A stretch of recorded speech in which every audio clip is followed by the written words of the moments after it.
பணம் இருக்கும் மனிதரிடம் மனம் இருப்பதில்லை, மனம் இருக்கும் மனிதரிடம் பணம் இருப்பதில்லை. பணம் படைத்த வீட்டினிலே வந்ததெல்லாம் சொந்தம், பணம் இல்லாத மனிதருக்கு சொந்தம் எல்லாம் துன்பம்.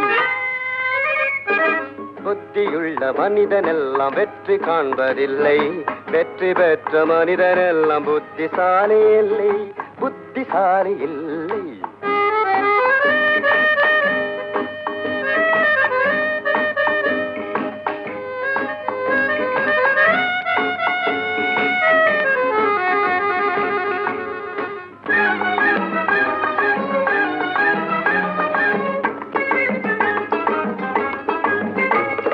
பருவம் வந்த அனைவருமே காதல் கொள்வதில்லை, காதல் கொண்ட அனைவருமே மனம் முடிப்பதில்லை.